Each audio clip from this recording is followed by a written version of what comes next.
What if the greatest king in history made sure no one would remember him? Imagine a ruler so powerful that his name once echoed across continents, whispered in royal courts, feared on battlefields, carved into mountains of stone. A king whose armies never seemed to lose. A king who didn't just inherit power, he expanded it, shaped it, defined an era around it. His banners darkened horizons. His laws reshaped societies. His voice alone could decide the fate of thousands. Now imagine that same king ordering every trace of his existence to be destroyed. See the flames rising as ancient scrolls curl into ash. Ink dissolves into smoke. Pages that once recorded victories, treaties, and triumphs crumble into nothing. Hear the crash of statues pulled down from towering pedestals. Marble faces shattering against stone floors. The sound echoes through palace halls that once roared with celebration but now stand silent, abandoned, empty. An empty throne sits beneath fading torchlight, not because the king was overthrown, not because he was defeated, but because he chose to vanish. He conquered kingdoms. He rewrote laws. He bent history in his direction. And then he did the unthinkable.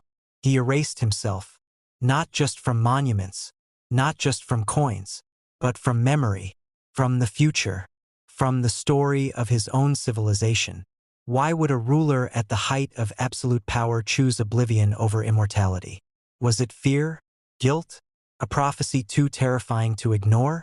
Or did he discover something about legacy, something so dangerous that he decided the world would be safer without his name? By the end of this video, you won't just know what he did. You'll understand why a king would destroy his own legacy. And why, despite his efforts, history still remembers the silence he left behind. Long before his name was carved into stone, before armies marched beneath his banner, before entire nations trembled at the sound of his arrival, he was just a second-born son in a quiet corner of a fading kingdom. He was never meant to rule. Born into a royal household overshadowed by war and debt, he grew up watching his father struggle to maintain control over lands that were slowly slipping away. The court was divided. Nobles whispered behind silk curtains. Generals blamed politicians. Politicians blamed fate. And in the middle of it all stood a young prince who learned very early that power was fragile. Unlike his older brother, who was trained for ceremony and diplomacy, he was drawn to strategy. While others attended banquets, he studied maps. While nobles argued about tradition, he studied supply routes and crop cycles. He spent time with soldiers, farmers, and merchants, listening more than speaking. He learned how hunger shaped rebellion, how pride shaped war, how fear shaped loyalty. Then fate intervened. When his brother died unexpectedly during a border conflict, the kingdom was left unstable. The nobles hesitated. The generals doubted. Foreign enemies circled like vultures. And suddenly, the quiet second-born son was thrust onto the throne of a kingdom that many believed would not survive another winter. His enemies expected weakness. What they got was calculation. In his first year as king, he didn't rush into battle. Instead, he reorganized the treasury, restructured military command, and introduced strict but fair taxation reforms that stabilized the economy. He replaced corrupt officials with competent administrators, even if they came from humble backgrounds. That decision alone shocked the aristocracy. Talent, not bloodline, became his standard. Then came his first real test. A neighboring warlord, convinced that the young king would crumble under pressure, invaded from the north. The kingdom braced for disaster. Instead of meeting the enemy head-on, the king cut off their supply lines, redirected river routes, and used terrain to trap them in unfamiliar land. Within weeks, the invading force surrendered, not because they were slaughtered, but because they were outmaneuvered. The victory changed everything. Whispers turned into belief. Soldiers began calling him the Mind of Iron. Merchants praised his stability. Farmers saw harvests protected under his policies. Even rival rulers began studying his methods.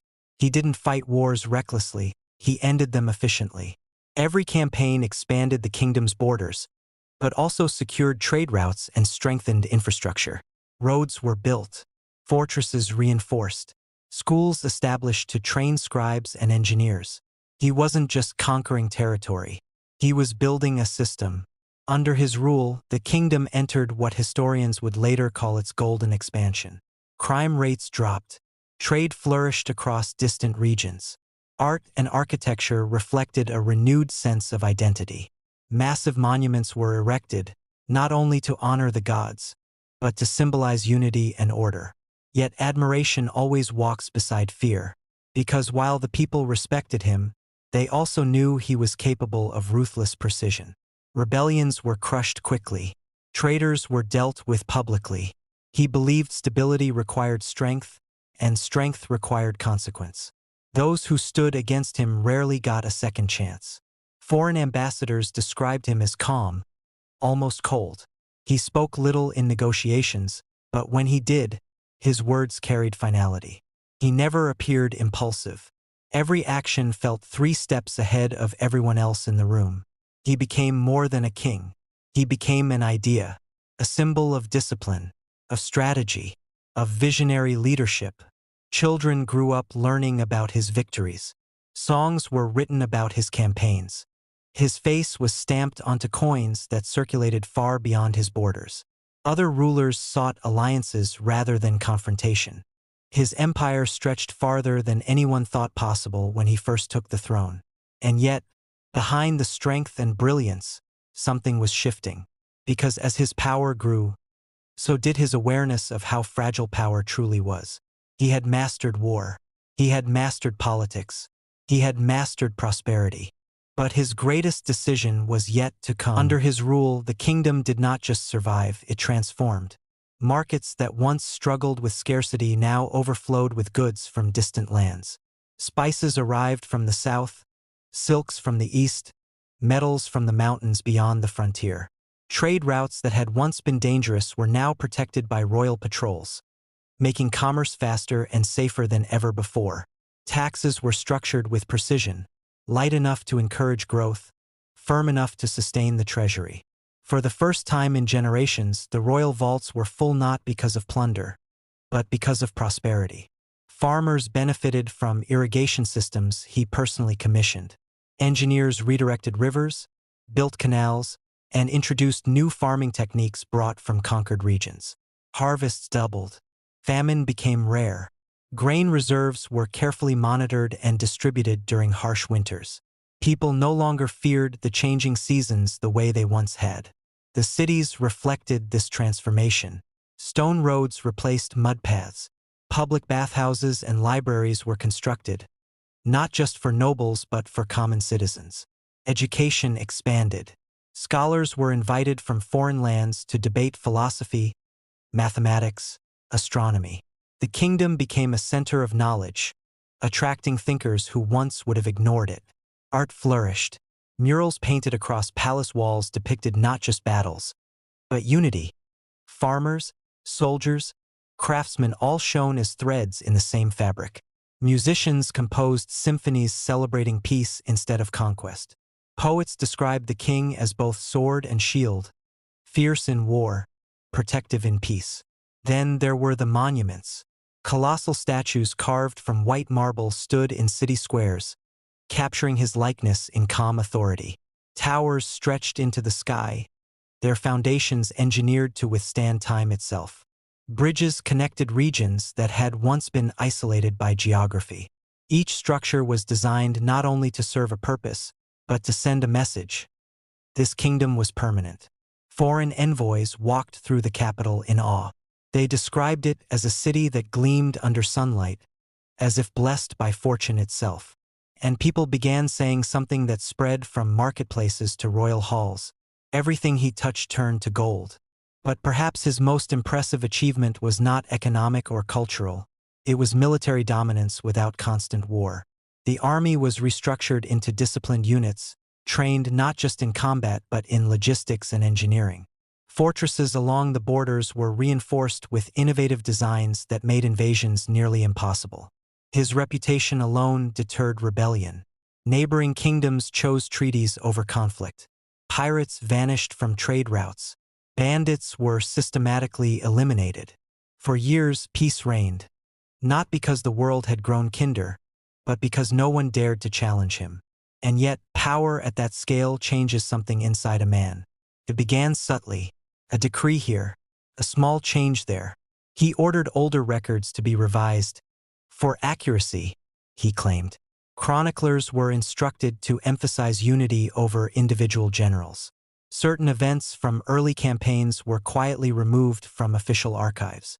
No one questioned it at first. Kings adjusted narratives all the time. But then the decrees became stranger. Statues of past rulers were relocated from public squares. Some were replaced entirely. When advisors asked for explanation, they were met with silence or vague responses about long-term stability. Meetings with his council grew shorter. Invitations to strategic discussions became fewer. He began spending long hours alone in the palace's inner chambers, reviewing documents personally instead of delegating. Access to royal archives became restricted. Even trusted advisors found themselves waiting outside doors that were once always open to them. Whispers began. Not rebellion, just confusion.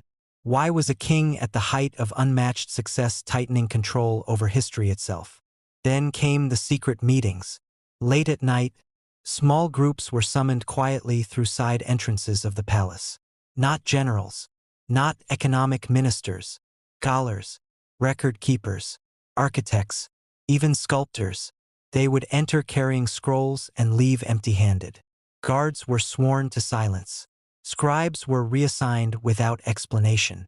The palace corridors, once alive with collaboration, grew tense.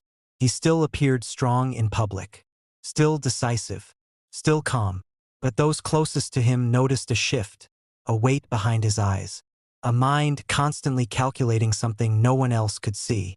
Prosperity continued. The empire remained powerful.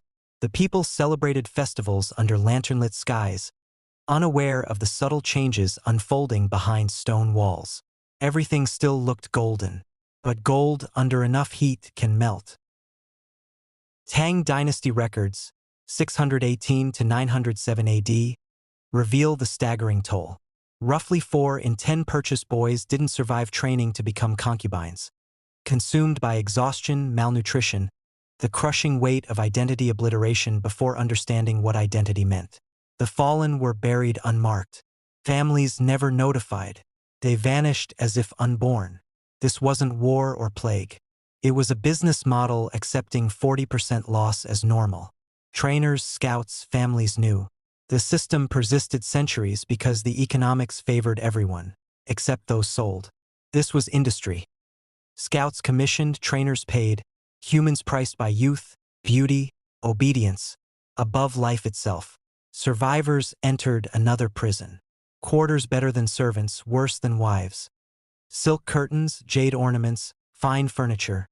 Beautiful, comfortable, locked from outside. Silk walls, iron doors. Life became endless performance. Dawn wake-ups for hours of preparation. Cosmetics, attire, hair flawless, as summons could come anytime. Unprepared meant swift disfavor. Disfavor wasn't reassignment.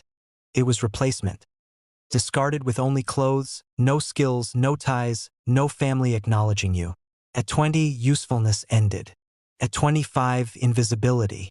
Household competition turned vicious. Masters pitted them against each other, rewarding entertainers, punishing the least pleasing. Trust impossible. Friendship risky.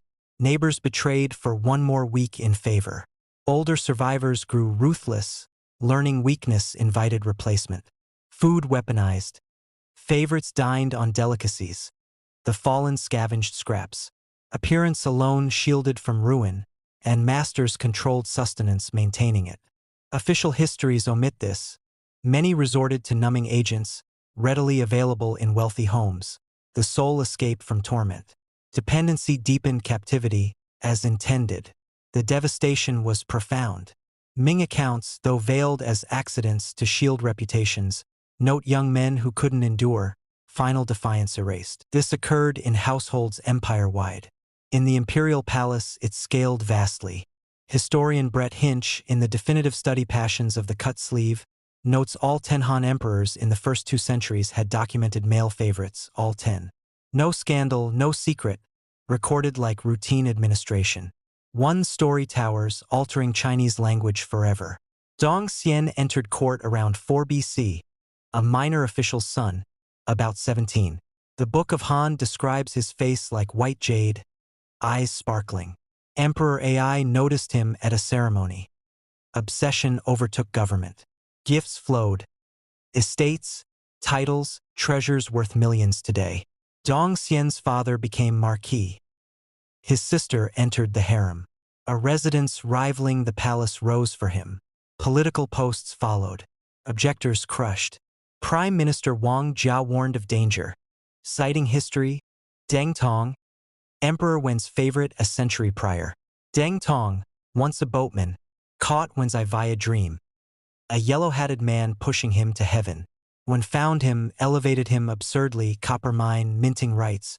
Coins circulated empire-wide. Wealth surpassed princes. Devotion extreme. Deng Tong sucked pus from Wen's wound when Crown Prince refused. A fortune teller predicted starvation. When scoffed, he'd made him rich. But when died, heir seized all. Deng Tong starved penniless on streets. Prophecy fulfilled. Emperors die. Favorites fall. Wang Jia warned Ai similarly. Ai arrested him on false charges. Wang died in prison. By 1 BC, 22-year-old Dong Xian, military novice, became supreme commander. Sole qualification: Emperor's inability to part from him. Then the defining moment. Afternoon in chambers. Emperor Ai and Dong Xian nap side by side. Dong Xian sleeps on Ai's sleeve. Ai must rise for court. He could wake him. Instead, he cuts his sleeve silently rather than disturb rest. This became China's most famed love tale. Court imitated.